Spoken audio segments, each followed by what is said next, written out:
सब ठीक ठाक है ना?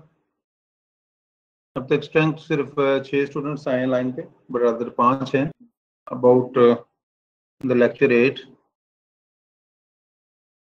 marketing process, basically analyzing marketing opportunities, selecting target markets, developing the market mix, managing the marketing efforts। एक जो मेन स्लाइड जो कल भी मैंने आपको शो की थी, एक बिजी स्लाइड अपेरेंटली जो लग रही है, लेकिन इसके अंदर सारा कुछ एनकम्पस करती है। तो अगर हम देखें कि बाहर की साइड पे ये देखो, ये एक्स्ट्रा मैक्रो एनवायरनमेंट्स हैं, ये मैक्रो एनवायरनमेंट्स हैं कंपनी के इर्द गिर्द जो आ जाते हैं। These are the micro micro environments हैं। ये अंदर हम जो कल जो पढ़ा था कंप्लीट प्रोसेस वाली बात, टारगेट मिक्स, टारगेट कंज्यूमर्स, तो ये वाला पोर्शन जो अंदर वाला पोर्शन बनता है, ये कल वाले लेक्चर में हमने कवर किया था। इसमें जो मार्केट मिक्स में पूरी पेप्सी की कंप्लीट एग्जांपल भी दी थी कि किस तरह उनका प्रोसीजर चलता है और कैसे मार्केट मिक्स में वो काम करते हैं।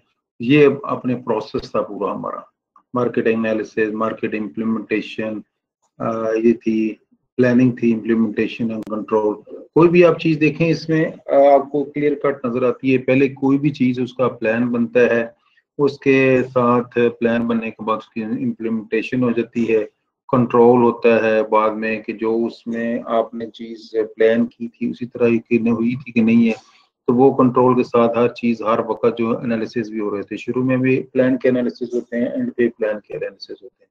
कि जो आप एंड पे जब कंट्रोल की बात आती है कि जो आप प्लान आपका था और जो एंड रिजल्ट आपको अचीव हुआ है, उसमें जो वेरिएशन है या उसके अंदर जो गैप है, you have to address it. और जो वो एड्रेस हो गया, पर आपने उसको एड्रेस करना है, किस तरह करना है, उसमें 2-3 सिचुएशन हो सकती है। या तो उसको रीवर्क करेंगे, या उसको अमेंड करेंगे, या उसको रिजेक्ट कर देंगे, या कोई भी इस तरह की जो चीज होती है। तो इसलिए कहते हैं जो बेस्ट प्लान यही होता है कि जिसमें आप फिर जो भी चीज है रिस्क के रिलेटेड, उसको प्रिवेंट करने का प्लान होना चाहिए कि अब you should be able to prevent the risk. Manage risk जो है ना, वो उसकी कॉस्ट ज्यादा होती है, प्रिवेंट करना रिस्क को उसकी कॉस्ट कम होती है। यानी आपको रिस्क का पता होगा तो आप उसको प्रिवेंट कर सकते हैं, लेकिन अगर आपने प्लान नहीं किया, आपने ड्यू डिलिजेंस नहीं की, आपने उसको नहीं देखा, तो फिर आपको उसको एड्रेस भी नहीं कर सकते। तो इसलिए जो बेस्ट पॉलिसी ये होती है कि टू प्रिवेंटिंग दी रिस्क। तो वो प्रिवेंट बात होता है कि आप रिस्क है, मजबूरी है, आपको वो फेस करना ही करना है। लेकिन अगर आपने प्लान किया तो you will be able to mitigate that risk. उसको कम से कम आप उसका डैमेज होने देंगे, या डैमेज कंट्रोल बहुत अच्छे तरीके से कर लेंगे, क्योंकि आपको पहले मेजर्स आप ले सकते हैं। तो ये एक हमने स्लाइड काफी डिटेल में कल भी डिस्कस की थी। तो आज हमारा आगे चलो, बाकी कुछ चीजें थी जिसको थोड़ी सी just touch upon. Marketing opportunities थी, सेटिस्फाई द कस्टमर रिक्वायरमेंट्स। कोई भी मार्केट है, आपने जो अपॉर्चुनिटी है कि कस्टमर जो उस वक्त चाहता है, आपने उसकी रिक्वायरमेंट को सेटिस्फाई करना है। That is your prime objective. जो भी कस्टमर चाहता है, पहले भी लेक्चरों से मैं कहते आ रहा हूँ कि कस्टमर इज द किंग। तो किंग है, बादशाह है, तो बादशाह की जो बात है आपने पूरी करनी है। या बादशाह को अगर क्लैरिटी नहीं किस चीज को, तो आपने क्लैरिटी लेकर आनी है। एक मैंने और आपको एक एग्जांपल दी थी मार्केटिंग के एंगल से, कस्टमर इज द किंग। जैसे यूरिया फर्टिलाइजर की यूजेज की मैंने बात की थी कि मार्केटर उनके पास गए, हाँ जी ये यूरिया खाद ले लें। वो कहते हैं जी हम पानी देते हैं, जो हमारा सिस्टम चल रहा है ठीक चल रहा है। इट इज बैक इन 78 की बात कर रहा हूँ। 78 का ऑनवर्ड जब मार्केटिंग, उन्होंने पहले मार्केटिंग शुरू की, देन 82 में प्लांट्स लगे फर्टिलाइजर के, पाकिस्तान में मार्केटिंग शुरू करके उन्होंने इंपोर्ट करके, तो पाकिस्तान में खाद को यूरिया के नाम पे एक कंपनी का ब्रांड था, उसमें उन्होंने बेचना शुरू किया। लेकिन लोग नहीं ले रहे थे, लोग जो है कन्विंसिंग नहीं थे। तो आपने कस्टमर के माइंड को किस तरह सेटिस्फाई करना है कि जो आप प्रोडक्ट बेच रहे हैं वो ठीक है कि गलत है। तो क्या करते थे उस वक्त, वो करते हैं कि पानी जब लगाया उस किसान ने किसी एक फसल को, उसके कुछ एक हिस्से में जाके यूरिया खाद डाल आते थे, रात को जाके चोरी छुपे खाद डाल देनी। तो कुछ अरसे बाद जाना, वो खुद तो मार्केटर जो थे वो एनालिसिस अपने करते रहते थे मार्केट के, देखते थे जाके कि हाँ जी अफेक्ट कितना आया, किस टाइम फ्रेम में आया, जो कि विजिबल फैक्ट आ जाए, विजिबल फर्क जब आ जाए। विजिबल फर्क जब नजर आता तो वो जाते थे उस किसान के पास कि आपकी ये सेम फसल है, ये फसल आपकी बड़ी अच्छी हुई है, ये अच्छी नहीं हुई, क्या वजह है। तो वो उसको अंडरस्टैंडिंग, वो कहते कि पता कोई नहीं, मैंने तो पानी सबको एक तरह की मेहनत की थी, दोनों साइडों पे एक तरह का पानी लगाया था, तो कोई पता नहीं है। फिर वो बताते थे कि भाई में इसके अंदर हमने यूरिया खाद डाल दी थी, तो देख लें यूरिया खाद का कितना अच्छा असर होगा। तो this is the actual practical heart winning the heart and mind वाली बात आ जाती है कि किस तरह हार्ट एंड माइंड वो विन करके तो फिर उन्होंने अपना लोगों को पता चला कि हाँ जी यूरिया का कितना फायदा है। तो ये एक opportunity created the opportunity, and उस अपॉर्चुनिटी को उन्होंने अपनी स्ट्रेंथ में कन्वर्ट किया। अच्छा, तो देन आगे जो analysing the long run opportunity, definitely short run में होगा तो ऑटोमेटिकली उसका इफेक्ट लॉन्ग रन में भी आएगा ही आएगा। नेक्स्ट ये हमने 5 C's का था, कंपनी की क्या है, उसमें आया था कस्टमर, कंपटीटर्स, कोलैबोरेशंस, क्लाइमेट। कल जो हमने इसके ऊपर बातचीत की थी डिटेल में, तो कंपनी इटसेल्फ इज इंटरनल, बाकी चीजें उसकी एक्सटर्नल में आ जाती हैं। कस्टमर ज़ाहिर एक्सटर्नल है, कंपटीटर भी एक्सटर्नल है, कोलैबोरेटर्स में यानी सप्लायर है, डिस्ट्रीब्यूटर्स है, अलायंसेज एंड पार्टनर्स वो आ जाती है। Climate care, regulation, government oversight, social and cultural, business cycles, legal, technology, ये सारा कुछ इन एक्सटर्नल में चीजें। एनवायरमेंट्स जो मैटर करते हैं, वो एनवायरमेंट की बात आज इंशाल्लाह हमने करनी है, तो उसमें आ जाएंगे। अपॉर्चुनिटी में कुछ है कस्टमर, कंपटीटर्स, कंपनी, टेक्नोलॉजी, तमाम चीजों का कैसे फर्क पड़ता है मार्केटिंग के प्रोसेस के ऊपर, ये कल हमने बातचीत इसके ऊपर भी की थी। सिलेक्टिंग टारगेट मार्केट के बारे में था। इसके लिए जब हमने आपको मार्केट को सिलेक्ट कर लिया तो आगे फर्दर इसके हम सेगमेंटेशन कर लेते हैं, उसके हिस्से टुकड़े कर लेते हैं, और वो जो हिस्सा टुकड़ा हमें ज्यादा सूट करता है हम उसके ऊपर कर जाते हैं। आगे में अगली स्लाइड में फर्दर जैसे डेमोग्राफिक बेसिस पे है, फिजियोग्राफिक बेसिस पे है, बिहेवियर बेसिस पे है, जियोग्राफिक बेसिस पे मार्केट की सेगमेंटेशन हो जाती है। उसको लोगों की रिक्वायरमेंट इसको बिल्कुल डिफरेंट। कल जैसे मैं आपको कारों की एग्जांपल दी थी, पोर्शे गाड़ी, ऑडी गाड़ी का एक सेगमेंट बन जाता है कि हाई क्लास लेती है, दूसरी में आ जाती है आपके शेवरलाइट आ गई, मर्सिडीज आ गई, बीएमडब्ल्यू आ गई एक सेगमेंट में, दूसरे में वो आ गया, तीसरे में फर्ज किया हमारे पाकिस्तान की सिनेरियो में सुजुकी आ गई, टोयोटा करोला आ गई, और जापानीज गाड़ियां आ गई जो इकोनॉमिकल और जो है ना आपकी जरूरत को पूरा करती है। इस तरह पर लोगों को आइडेंटिफाई करते हैं कि किस तरह के लोग क्या चीजें चाहते हैं, उनके अलग अलग सेगमेंट कर देते हैं और उसको उस लिहाज से ही टारगेट करते हैं। मसलन एक गाड़ी इधर इम्पोर्टर है, वो गाड़ी अभी ऑडी है या मर्सिडीज है, और लाके वो बेचने की कोशिश करेगा एक आम बंदे को, तो वो नहीं खरीद सकता। आम वर्कर को खरीद बेचने की कोशिश करेगा, he will not be successful. उसकी एक अलग क्लास है जो उस चीज को खरीदेगी, तो वो चीज को आइडेंटिफाई करने की जरूरत है। सुजुकी का कस्टमर ही अलग है, टोयोटा का कस्टमर और होंडा का कस्टमर अलग है, मर्सिडीज का और ऑडी का कस्टमर अलग है, लैंड क्रूजर्स का एक कस्टमर अलग है। तो वो भी उस सारी चीजों को नहीं अलग अलग सेगमेंटेशन करते हैं, रिक्वायरमेंट के बेस पे वो चीजें चलती हैं। देन ये था थोड़ी सी फर्दर आपको एलाबोरेट करने के लिए, सेगमेंटेशन में क्या आता है, जियोग्राफिक में क्या आता है, डेमोग्राफिक्स में क्या आता है, फिजियोलॉजी में क्या आता है, बिहेवियर में क्या आता है। तो ये चीजें जो है ना आपको कल हमने सारी बात कराई थी कि किस तरह ये सारी मार्केट की सेगमेंटेशन होती है। Okay okay everybody talk about behaviour में क्या क्या चीजें आती हैं। तमाम लोग अपना रिस्पॉन्स टाइप करें। हाँ जी, बाकी लोग, हिरा, रफी, मुबीन है, एक दूसरे से हम इंटरेक्ट कर रहे हैं। अगर मैं इधर से लेक्चर में बातचीत करके आप लोग चुप खामोशी से बैठे रहेंगे, आगे से कोई रिस्पॉन्स नहीं देंगे, तो ये तो एक किस्म की रिकॉर्डिंग वाली बात हो जाती है, उसका इतना ज्यादा फायदा नहीं होगा जब तक आप बीच में कोई डाउट आता है। अच्छा, दूसरा है कि आज से हम ये भी करेंगे, कोई भी एक क्वेश्चन कोई एक स्टूडेंट करता है तो बाकी उसके ऊपर रिस्पॉन्स दें अपना। कोई भी कोई क्वेश्चन करता है, हसना नूर क्वेश्चन करती है, तो बाकी लोग जितने हैं बैठे हुए उसके ऊपर अपना अपना जवाब दे। Finally definitely I will sum up, लेकिन इस तरह ये कि आप लोगों का ब्रेनस्टॉर्मिंग होगी। आप लोगों की तमाम कलेक्टिव विजडम जो है ना वो प्रिवेल करेगा। Okay, I will move forward again, I will show the same slide. आप लोग अपने आप को जज कर सकते हैं इसमें क्या क्या लिखा हुआ है। Benefit sought, purchase, usage intent, occasion, buyer stage, user status, life cycle status engagement etcetera. तो बहरहाल ये एक चीजें थी, ये तो आपको मैंने चेक करने के लिए कितने आप लोग अटेंटिव बैठे हुए।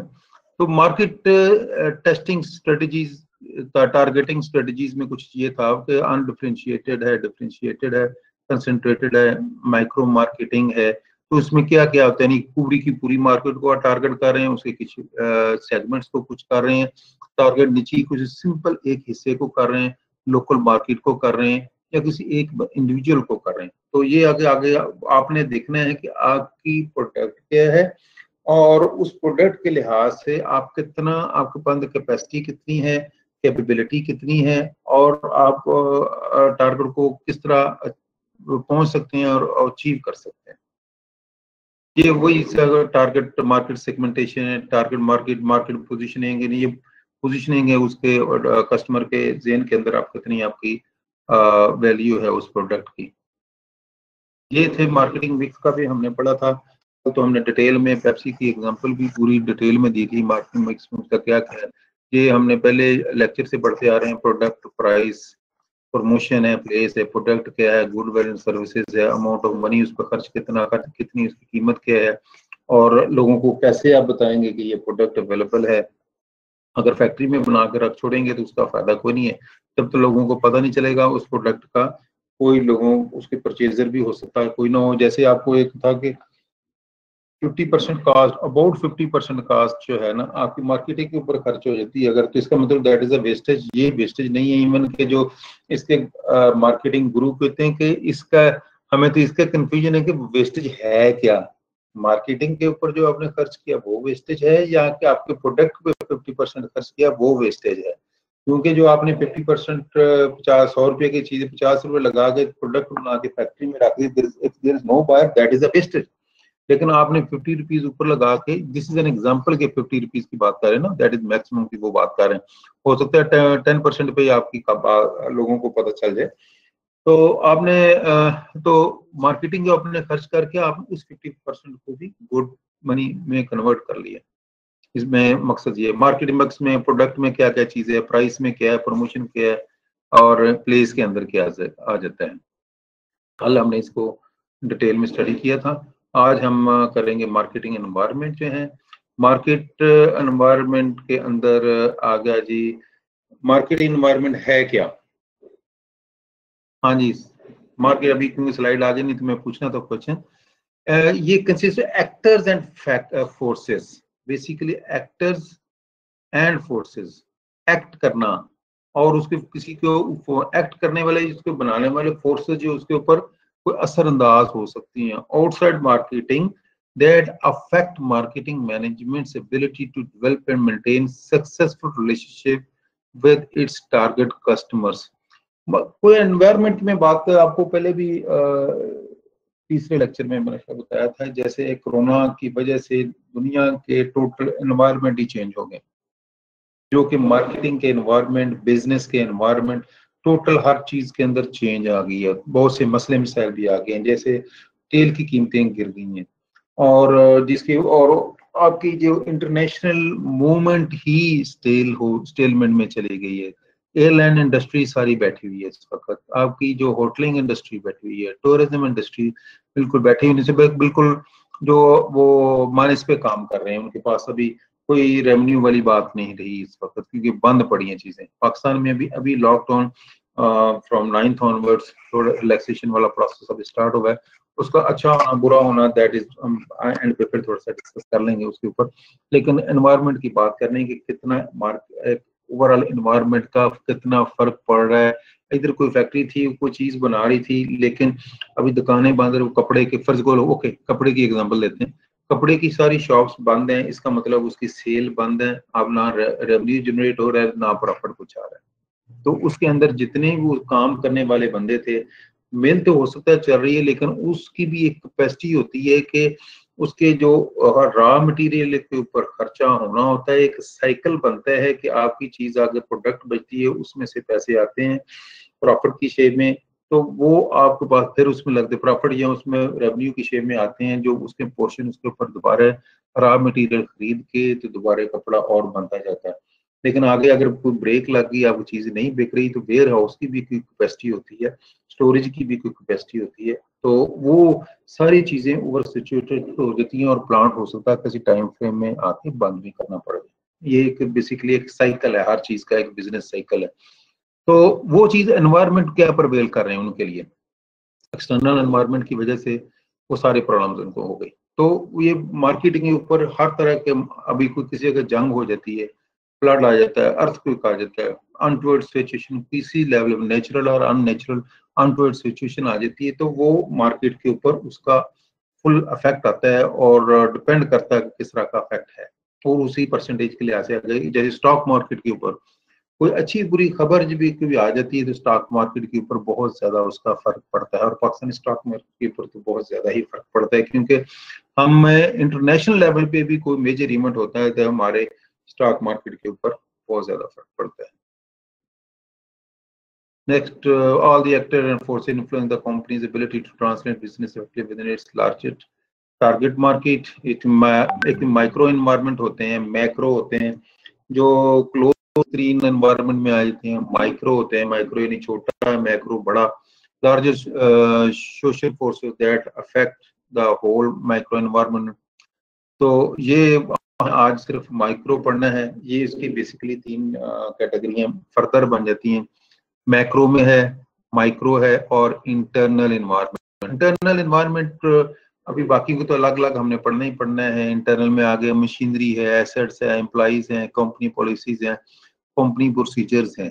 अभी जो हमारे अंदर जो माइक्रो इन्वायरमेंट और मैक्रो इन्वायरमेंट प्रिवेलिंग कोई भी कंपनी है, लोग हो सकता है आप में जॉब करने वाले लोग होंगे, तो आप फील कर रहे हो कि मैक्रो एनवायरनमेंट का उस कंपनी के ऊपर क्या फर्क पड़ा है, माइक्रो को क्या फर्क पड़ा है, और उसके बेस पे आपका इंटरनल जो है उसके ऊपर कैसे हम अपने आप को रीएडजस्ट किया है। इंटरनली इन्वायरमेंट को तमाम माइक्रो और माइक्रो इन्वायरमेंट्स को मद्देनजर रखते हुए, इंटरनल इन्वायरमेंट में रहते हुए आपने इंटरनली अपने बिजनेस को कैसे सेटल करके आप चला रहे हैं, कैसे रीएडजस्ट किया हुआ है। अभी अक्सर कंपनियों में आपने देखा है कि मैन पावर जो है, उन्हें कहा जी 50% आएंगे, किसी ने कहा 20% आएंगे और बाकी वर्क एट होम करेंगे। तो लेकिन जो मशीनरी चलनी, कारखाने चलने, जो फर्म चल रही होंगी, प्लांट चल रहे होंगे, उधर तो जो मैन पावर रिक्वायर्ड होती है वो तो होती है, जो एक्सपर्टीज उन प्लांट्स पे लोगों की रिक्वायर्ड होगी वो तो होगी। एसेट तो अपनी जगह मौजूद हैं, एम्प्लॉइज भी अपनी जगह हैं, कंपनी पॉलिसीज भी उसी तरह हैं, कंपनी प्रोसीजर भी उसी तरह है। तो वो आपने अपने आप को एनवायरनमेंट के लिहाज से एडजस्ट करके तो फिर बिजनेसेस को चलाने की कोशिश कर रहे हैं। तमाम ने अपने आप को एडजस्ट करके मैनेज कर रहे हैं। कई ये तो एडजस्ट करके कुछ ना कुछ चल रहा है, लेकिन कई ऐसे सेटअप्स हैं, बिजनेसेस हैं जिनकी शायद सर्वाइव फूड सिक्योरिटी के साथ डायरेक्ट लिंक नहीं है, तो उनको हो सकता है गवर्नमेंट इतना ज्यादा फैसिलिटेट नहीं कर रही। लेकिन जिनका फूड सिक्योरिटी के साथ डायरेक्ट लिंकेज है, इन लोगों की फूड सिक्योरिटी और हेल्थ के साथ दूसरा लिंकेज है, उनको तो फैसिलिटेट है, बाकियों को शायद इतना नहीं है या उतनी इतनी इमरजेंट रिक्वायरमेंट नहीं है। Keeping in view the prevailing internal and external environment या माइक्रो एंड मैक्रो एनवायरनमेंट्स। तो कमिंग ओवर टू दी, ये अगेन वही सेम चीज आई थी कि आप just inside it is internal environment, the middle circle is micro and macro is overall outer circle. Again इसको हम थोड़ा सा डिटेल में आप पहले भी मैंने इंटरनल में material, machinery, employment, capital asset, company policy, procedure आ गया। माइक्रो जो आज हम डिटेल में वैसे पढ़ेंगे, मैक्रो को हम नेक्स्ट लेक्चर जो हमारा होगा उसमें हम डिटेल में पढ़ेंगे। माइक्रो में मीडिया है, बैंक्स हैं, एम्प्लॉइज है, कस्टमर है, distributor, suppliers, trade union etcetera, ये सारे इसके अंदर आ जाते हैं। इसको अभी आगे आने वाले स्लाइड्स में हम टच अपॉन करेंगे। Micro involve actors close to the company that affect its ability to serve its customer. Close to the company. एक तो कंपनी में मतलब इंटरनल इन्वायरमेंट आ गया, वो कंपनी हो गई इटसेल्फ, वो कंपनी है इटसेल्फ, वो बन गई क्लोज टू द कंपनी, तो वो तो कंपनी इटसेल्फ आ गई ना। जो पहले में इंटरनल एनवायरनमेंट वो कंपनी है।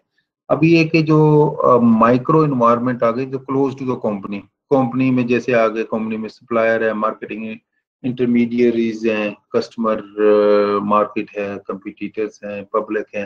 अभी ये सारी चीजें अगर आप तसल्ली से सुकून से सोचें तो ये हमारे इर्द गिर्द सारी प्रवेल कर रही होती हैं, हमारे इर्द गिर्द हैं।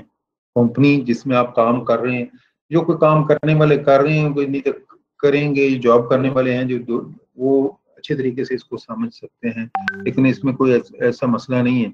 कोई अपने आप को विजुलाइज करके doing something in some company, वो हो गया जी। उस कंपनी के अंदर रॉ मटेरियल आना है, किसने देना है? किसी सप्लायर ने देना है। मार्केट जो दरमियानी एक चैनल आ जाता है, फिर एक दरमियानी कोई भी चीज आपकी प्रोडक्ट बिकती है तो एक दरमियानी चैनल है। आड़ती अब फर्ज किया, अब मैं घरों की एग्जांपल देता हूँ, किसी ने रियल स्टेट में है तो वो डीलर्स आ जाते हैं दरमियान में। और जो इवन गंदम है या उसमें भी आप ये कहते हो गंदम की मार्केट होती है, मंडी होती है, मंडी में तमाम लोग अपने अनाज वाली चीजें लेकर आते हैं, उधर वो बेचते हैं, वो इंटरमीडिएट बन जाते हैं, उसमें लोग फर्दर आगे चले जाते हैं। तो वो एक बीच में बात होते हैं, फैक्ट्रीज के साथ होता है कि लोग लेने वाली चीजों से लेते हैं और आगे वो बेच देते हैं। ये कॉटन या क्लॉथ की जो मिल्स हैं, तो उधर बनाने वाले कंपनी ने बना लिया, दरमियान में बैठे होते हैं अपनी क्लॉथ मार्केट में, लोग बैठे होते हैं होलसेल पे काम, उधर से उन्होंने उतने और चीज उधर ही उनके पास पड़ी होगी, लेकिन ऑर्डर बुक कर लेते हैं और वो आगे उसी तरह चला देते हैं डायरेक्ट। वो उधर से उठाते नहीं है, उधर से उतनी क्वांटिटी जितनी उधर से आगे से ऑर्डर मिला हो तो उधर ही आगे से सप्लाई कर देते हैं। तो दरमियानी ये लोग आते हैं, मिडल मैन इसको काम करते हैं। कस्टमर, इसमें कोई डाउट नहीं किसी को भी, कस्टमर क्या चीज है। कंपटीटर जो है तो उस तरह का मुकाबला जिनके साथ आपका आता है वो कंपटीटर है। पब्लिक है, आम लोग इसके अंदर आ जाते हैं। पब्लिक इसमें आगे डिफरेंट, आगे मैं उसको बताऊंगा। फाइनेंशियल पब्लिक भी है, मीडिया पब्लिक भी है, गवर्नमेंट पब्लिक भी है, सिटीजन है, लोकल पब्लिक, अगर अलावा इसमें काफी कुछ चीजें आपको मैं आगे एक स्लाइड है इसमें बता दूंगा। ये सेम चीजें जो अभी मैंने आपको बताई हैं कि माइक्रो एनवायरनमेंट में क्या चीजें आई थी, या अगेन इट्स डिफरेंट। थोड़ा सा मैं इसलिए किया कि आप लोगों को थोड़ा सा क्लिक कर जाएगा, याद रखने में थोड़ा सा आसानी रहेगी, इसलिए डिफरेंट ग्राफिकल फॉर्म में बताने की कोशिश की है। Customer one place to acquire the product, जिसने प्रोडक्ट लेनी है वो कस्टमर है। ऑर्गेनाइजेशन या company consist of owners, BOD employees, board of director जो है, और इसमें एम्प्लॉय सारे लोग उसमें आ जाते हैं, ओनर भी हो सकते हैं। अभी आप देखो जो एक पब्लिक लिमिटेड कंपनी है, पब्लिक लिमिटेड कंपनी और प्राइवेट लिमिटेड कंपनी में फर्क क्या है? somebody can tell? ओके बताएं, पब्लिक लिमिटेड और प्राइवेट लिमिटेड में क्या फर्क है? Okay, within 1 minute please tell everybody. अपने ब्रेनस्टॉर्मिंग करें, इसमें जो जेन में आता बताएं, जो जेन में आता बताएं। एक होती है पब्लिक लिमिटेड कंपनी, एक होता है प्राइवेट लिमिटेड कंपनी, क्या फर्क है दोनों में? जल्दी जल्दी जो जेन में आता बता दिए करें, just relax and just tell me, आपको पता चले ना है क्या बेसिकली ना।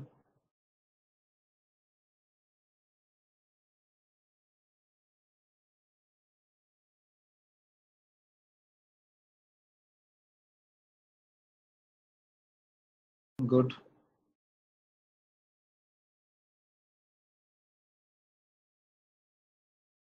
Very right, okay good, you are on the right line. ये पब्लिक जो प्राइवेट कंपनी होती है, एक या दो पर्सन की वो मलकियत होती है। जो पब्लिक लिमिटेड कंपनी होती है, जैसे ये शेयर होल्डर्स है ना, उसके तमाम पब्लिक में उसके शेयर्स होते हैं, और वो उसमें फिर एक बड़े एक होते बोर्ड ऑफ डायरेक्टर्स की क्वार्टरली मीटिंग होती है, उसमें एनुअल जनरल मीटिंग्स होती हैं, जो जो स्पेशल जनरल मीटिंग्स भी हो सकती हैं अगर कोई मेजर डिसीजन इन बिटवीन लेना होता है। तो क्वार्टरली मीटिंग में उसमें नंबर ऑफ डायरेक्टर होते हैं, किसी में 4 भी हो सकते हैं, 6 भी, 8 भी, 11 भी, 13 भी, और साइज ऑफ द कंपनी के लिहाज से उसमें नंबर ऑफ डायरेक्टर होते हैं। उसमें फर्दर होते हैं एक एक इंडिपेंडेंट डायरेक्टर होते हैं। तो इसमें डिफरेंट कैसे इस तरह करके डायरेक्टर होते हैं, इसमें चीफ एग्जीक्यूटिव और मैनेजिंग डायरेक्टर उसमें उसके अंदर होता है। तो वो एक दोनों इसमें पब्लिक लिमिटेड कंपनी में बोर्ड ऑफ डायरेक्टर्स की एक कंपोजिशन होती है, और उसको कंट्रोलिंग ऑर्गेनाइजेशन होती है, CPP कर रही होती है, और स्टॉक एक्सचेंज उसको कंट्रोल कर होती है, और इस तरह मुख्तलिफ इदारे, गवर्नमेंट के इदारे जो सारे उसके एक कंपनी एक्ट 1917 अभी आया हुआ, तो उस एक्ट के तहत जो उसमें सारा रूल्स एंड रेगुलेशन दिए हुए किस तरह उस कंपनी में मूव करना है, कैसे उसने फंक्शनिंग करनी है, उसके लिहाज से हर कुछ चेक करने वाली एजेंसियां होती हैं, उसको करके तो उस लिहाज से वो अपनी कार्य होती हैं, अपना उन्होंने हर चीज को डिक्लेयर करना होता है। और जो बेसिकली जो shareholders are they are, वो उसके मालिक कंसिडर होते हैं, और जिसके जितने ज्यादा शेयर होते हैं, जब डायरेक्टर्स की इलेक्शंस होते हैं, ये सिलेक्शन होती है दूसरे लफ्जों में, तो जिसके ज्यादा शेयर्स होते हैं उसको डायरेक्टर बनने के चांसेस उसके बढ़ जाते हैं। आल्दो वो कंपनी में उसके बोर्ड ऑफ डायरेक्टर किसी को डायरेक्ट भी सिलेक्ट कर सकते हैं प्रोफेशनल को, लेकिन उसको इस तरह भी हो सकती है। अच्छा, तो ज़ाहिर ये लॉ के मुताबिक ये अपने कंपनी ऑपरेट करती है। तो बस थोड़ा सा डिफरेंस आपको बताने की कोशिश कर रहा था कि आपको पता हो कि ये कोई भी BOD क्या है, एम्प्लॉइज क्या है। Market price sensitivity, market maturity, cost structure, intermediate में बताया one to act as a bridge between the manufacturer and the marketer, competitors and other entities that compete for the resources as well as the market, supplier with their bargaining power affects the customer structure etc. पर ये चीजें कुछ तो repetition में भी बार बार मैं जान के ला रहा था कि आपको क्लैरिटी आ जाए कि टॉप मैनेजमेंट जो आती कंपनी के अंदर क्या है, टॉप मैनेजमेंट है, फाइनेंस और रिसर्च एंड डेवलपमेंट आ गई, परचेजिंग, ऑपरेशंस, अकाउंटिंग वगैरह कंपनी का ये हिस्सा आ जाता है कि इसके अंदर सारे आ जाते हैं। तो आपने हर कंपनी में डिफरेंट किस्म के डिपार्टमेंट्स हो सकते हैं उसकी टाइप ऑफ बिजनेस में। अभी बैंकिंग सेक्टर में डिफरेंट किस्म के बीच में हायरार्की हो सकती है, लेकिन फाइनेंस हर जगह होती है, R&D बाय एंड लार्ज हर किसी में होती है। और ऑपरेशंस, अभी बैंकिंग का भी अपना ऑपरेशन है, ऑपरेशंस उसके हो वो भी अपने उनकी, वो अगर कहेंगे जी हाँ जी फलानी हम चीज एक नई प्रोडक्ट लेकर आए हैं, बैंकर बीच में Asif you can explain it in better, तो कहने कि हाँ जी फलानी स्कीम लेकर आए हैं, उसको they name it as this is a product, हम ये अपनी लेकर आए हैं जी नई, इसमें ये हमारी स्कीम है, इसमें आप ये करेंगे तो आपको इतना ये फायदा हो सकता है, हम इतना लोन इस शेप में देंगे तो आपको इस तरह का फायदा है। हाँ जी कार लोन आ गया, हाउसिंग लोन आ गया, आपको बच्चों की तालीम से रिलेटेड लोन है, ये डिफरेंट किस्म के, तो they call it even their product, वो एक चीज को प्रोड्यूस कर रहे होते हैं, वो उसकी मार्केटिंग कर रहे होते हैं।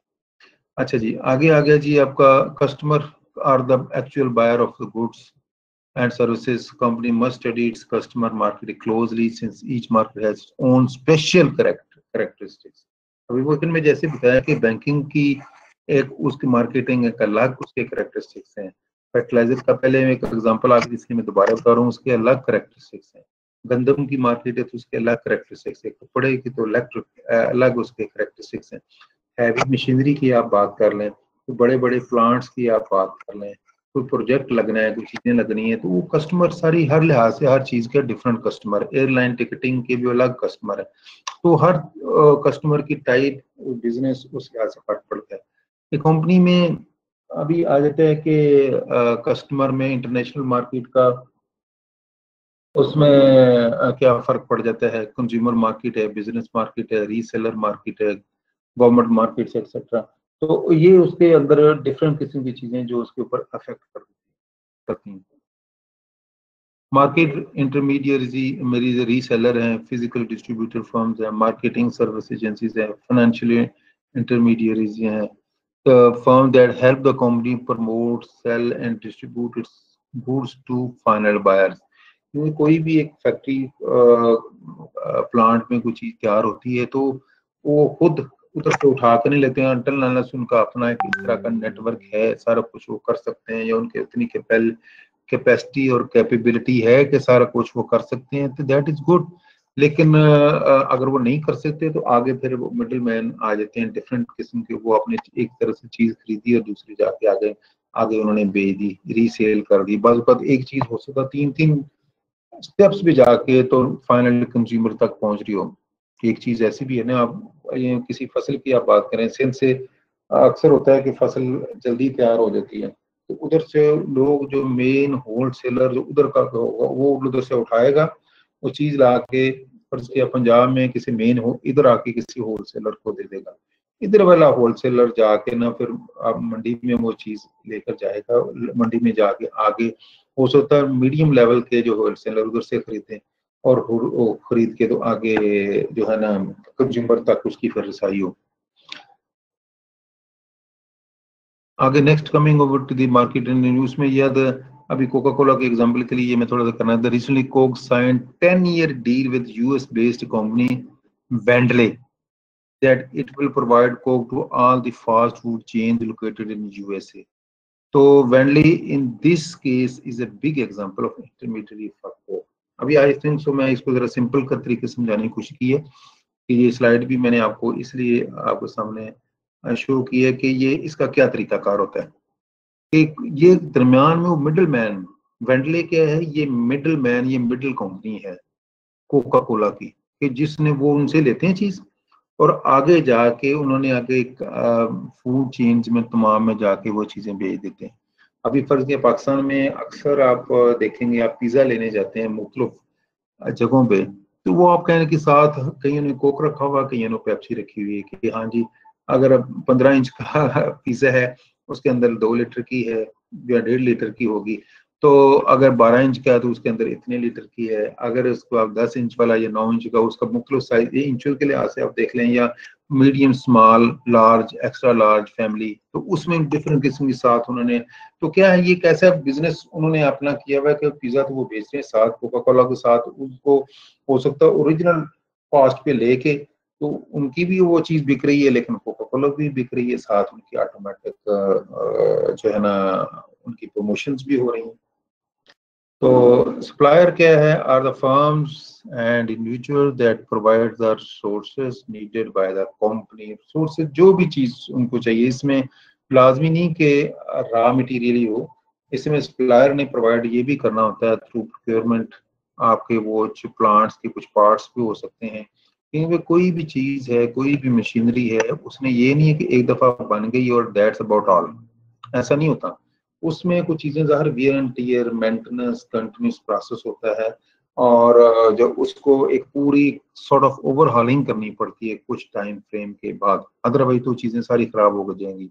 अभी जैसे इवन आप आपकी कार है, कार की भी आप रूटीन मेंटेनेंस करवाते हैं, उसमें आप उनके शोरूम में या आप डील लेके चले जाते हैं सेंटर में, अगर होंडा सेंटर या टोयोटा सेंटर या सुजुकी सेंटर या किसी मैकेनिक के पास जो भी है, तो आप रूटीन में उसकी जो ऑयल फिल्टर तो चेंज कराना ही कराना होता है, उसके देन प्लग्स आ गए या बाकी उसके डिफरेंट किस्म की रोटेशन है, चेकिंग है, सारा कुछ है, तो चीजें उसकी वैसे रूटीन में जो चेंज होनी होनी होती है वो करवानी पड़ती है, और तो आप करवाते रहते हैं। तो बहरहाल पॉइंट सिर्फ एक तो रॉ मटेरियल उस प्रोडक्ट के लिए हो गया, फिर उस प्लांट के लिए जो रिक्वायर्ड चीजें होती हैं वो भी सप्लायर ने थ्रू प्रोक्योरमेंट प्रोवाइड करनी होती है। ये उजार उसका क्या कहते हैं, टाइमली हो, प्राइस उसकी ठीक हो, क्वालिटी उसकी रिक्वायर्ड हो जो हमने बताई हुई है, और राइट प्रोडक्ट हो, फिर ही वो राइट प्रोडक्ट बनेगी ना, जो उसकी जो जिस टाइम में वो आपको चाहिए उस वक्त आपको मिल जाए, जो कीमत आपने डिसाइडेड है या जितनी होनी चाहिए वही चीज आपको मिले, क्वालिटी यानी स्पेसिफिकेशन जो आपने उनसे मांगे में वही आपको चीजें मिले, तो फिर वो you call it right product at the right time and right place. अभी कंपिटिटर्स आगे की मुख्तलिफ, अभी कंपिटिटर्स जैसे अभी सैमसंग का, एप्पल, हवाई, लिनोवो है, एलजी है, तो नोकिया है और क्यू मोबाइल है, तो हर किसी का मार्केट शेयर है। अभी ये थोड़ी सी फैन आउट नहीं होगी, तो ये हर किसी का अपना अपना एक मार्केट शेयर है। जो एक ने शुरू में अपना एक मार्केट शेयर कैप्चर कर लिया, हर कंपनी जो है, हर फर्म जो है अपना मार्केट शेयर इंक्रीज करने की कोशिश करती है, हर कंपनी अपना मार्केट शेयर इंक्रीज करने की शुरू कर, जो एक तो कोशिश कर रही है कि इंक्रीज करने के लिए उसने अपने डिफरेंट मेजर्स ले लिए हुए, प्रमोशंस डिफरेंट तरीके से वो कर रहे हैं, फर्दर है कि अपने नए से नया मॉडल लेके आ रहे हैं, नए से नए उसमें उसके अंदर फीचर्स वो ऐड कर रहे हैं, यानी अट्रैक्ट कर रहे हैं कस्टमर को, वो चीज लेता जाए। अभी देखो ना, कोई ऐसी चीजें हैं कि एक बंदे के पास एक मोबाइल है, उसके लिए उसका मकसद जो और वो सर्व हो रहा है good enough for his her use, उसकी रिक्वायरमेंट के लिए, लेकिन फिर भी वो नया मॉडल खरीद रहा है। क्यों? यानी नई दोबारा नया खरीद रहा है। इवन गाड़ियों तक लोग लेते हैं कि हर साल नए मॉडल की गाड़ी लेते हैं। क्यों लेते हैं? क्योंकि उसके अंदर कोई नई चीज आ चुकी होती है, कोई नया फीचर, वहाँ छोटा या बड़ा एक नया फीचर आ जाता है। एक तो होता है ना पूरी बॉडी का स्ट्रक्चर चेंज होना, वो तो अपनी शेप ही चेंज हो जाना, that is a separate thing. लेकिन विद इन दैट शेप जो है वो छोटे छोटे फीचर या कोई चीज नहीं लेके आ जाते हैं, जिसके वजह से लोग उसको खरीदते हैं। तो वो क्या है, जो बेसिकली उनका एम ये होता है कि अपना कंपटीशन में रहते हुए अपना एग्जिस्टिंग शेयर को मेंटेन करना, मार्केट शेयर को, और फर्दर अपने शेयर को इम्प्रूव करना। ज़ाहिर 100% में से अगर वो शेयर को हम इम्प्रूव करेंगे तो उसका कट किसी दूसरे को लगेगा। इसीलिए ये देखना, इसको इसी के अंदर रहते हुए अगर न्यू एंट्रेंट आना चाह रहा है तो उसके लिए कितना मुश्किल होगा न्यू एंट्रेंट को। न्यू एंट्रेंट को फिर जो एग्जिस्टिंग कंपनियां हैं उनकी प्रोडक्ट के साथ उसने मैच करना है। उसके पर या तो बहुत हाई फाई क्वालिटी या उसका रेट कोई काफी कम है और फीचर सेम है, ठीक है, फिर बायर उसकी तरफ देखेगा यार सेम प्रोडक्ट है, सेम चीज है, having same sort of features, लेकिन उसका एग्जिस्टिंग प्रोडक्ट से रेट कम है, जो मार्केट में प्रोडक्ट्स पहले चल रही हैं, तो उसमें फिर वो उसकी तरफ अट्रैक्ट हो सकता है कि हमें। तो अभी पब्लिक क्या है, any group that has actual or potential interest in or impact on organization ability to achieve its objective. यानी ग्रुप है कि इंडिविजुअल की बात नहीं है, एक ग्रुप है, actual or potential interest in or impact on an organisation, जिसका अफेक्ट हो सकता है, असर हो सकता है। ये फाइनेंशियल पब्लिक आ गई, मीडिया पब्लिक आ गई, government public, citizen action public आ गई, local public, general public. Company can prepare marketing plans for these major publics as well as its customer markets. इसको नाम पब्लिक दे दिया कि ये पब्लिक में आते हैं, इसको डिफरेंट तरीके से थोड़ा सा डिवाइड कर दिया, आम लोग जितने भी इसके अंदर वो आ जाते हैं। अच्छा जी, आगे टाइप ऑफ पब्लिक वही मैं आपको पहले बताया था, इसको थोड़ा सा डिफरेंट शेप में मैंने एक्सप्लेन कर दिए, सेम चीजें हैं। अब ये impact of micro environment factor on marketing है। अब नीचे लीजेंड देखें, लो मीडियम हाई, ये देखना लो मीडियम हाई, एक थोड़ा सा एक जनरल है, advertisement, sales promotion, public relation, personal selling, direct marketing. अगर ability to deliver a personal message, अब देखो ना इसमें एडवर्टाइजमेंट के थ्रू क्या इफेक्ट आएगा, आगे लो आएगा।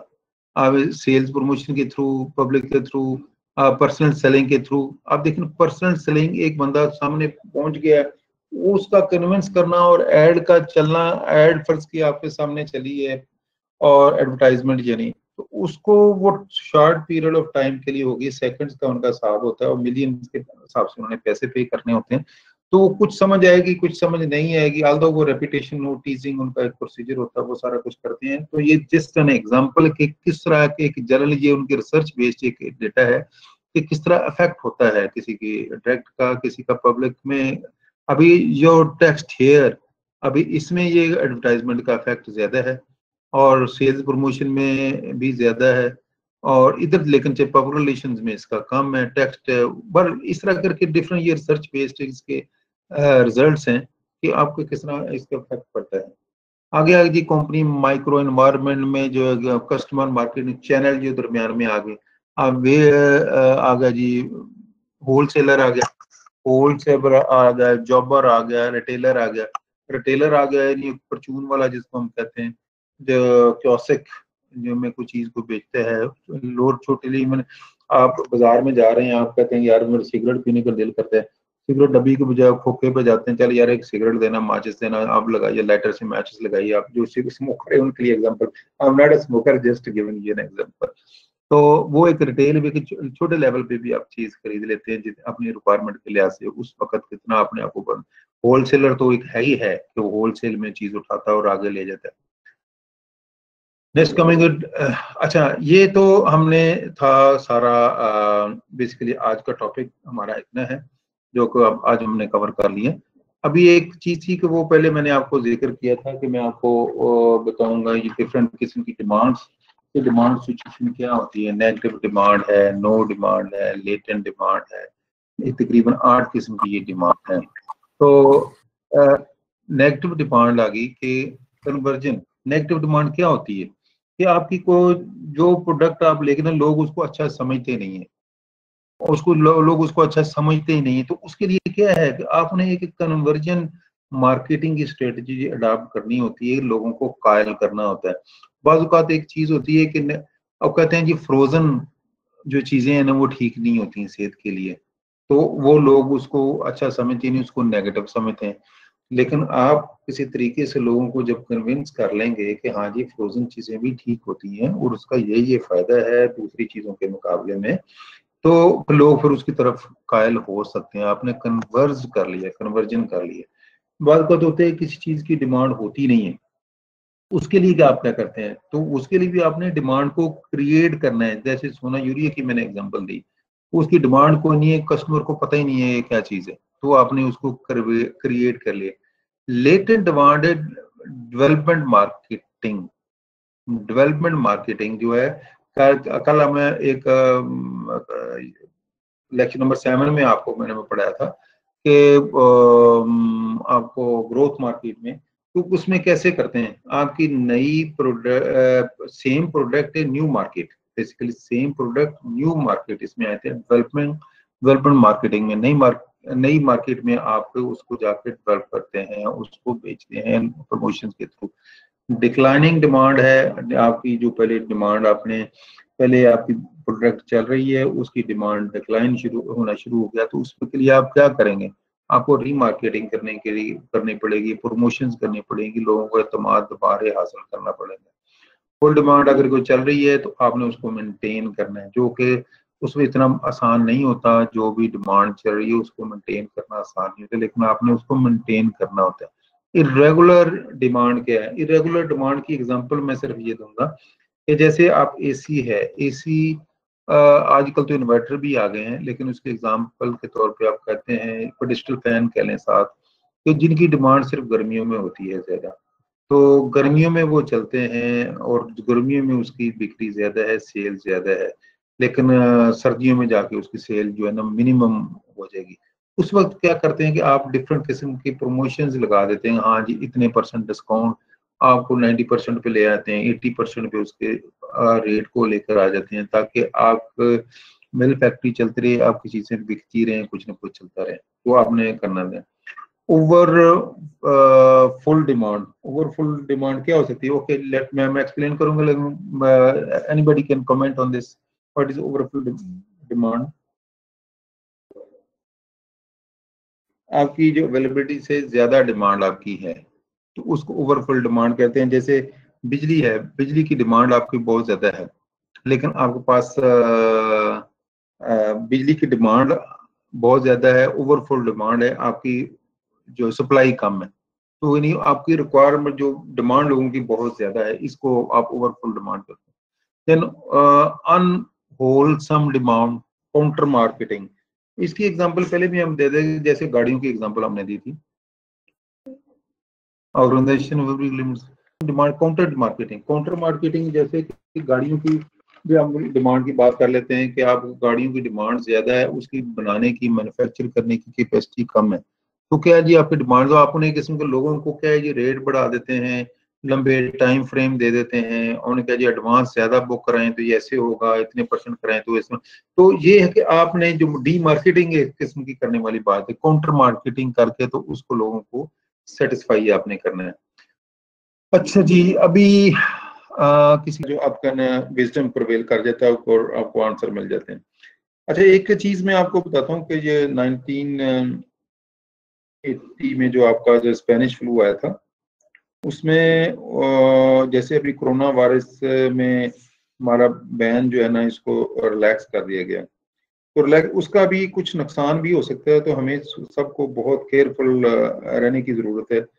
तो उस वक्त लोगों ने उसको इमीडिएटली सारे बाजारों को रश कर लिया, बाहर निकले। कल इंशाल्लाह हम मैक्रो एनवायरनमेंट लेक्चर नंबर 10 में पढ़ेंगे, और साथ किसी एक कंपनी की ने मैं कंप्लीट माइक्रो और मैक्रो एनवायरनमेंट के ऊपर तमाम जो हेडिंग इसके बनते हैं, माइक्रो का मैं दोनों के ऊपर साथ एग्जांपल के साथ देने की कोशिश करूंगा, ताकि वो आपको फर्दर क्लैरिफाई हो जाए। Thank you very much for your good participation. I'm very happy that everybody participated well. और जो है ना दुआओं में याद रखें, अपने लिए दुआओं में याद रखें और मुझे भी अपने दुआओं में याद रखें। अल्लाह ताला आप सब लोगों को कामयाबियां और कामरानियां दें, इस दीन में भी और दुनिया में भी। अल्लाह की ज़ात आप लोगों से खुश हो जाए। अस्सलाम वालेकुम।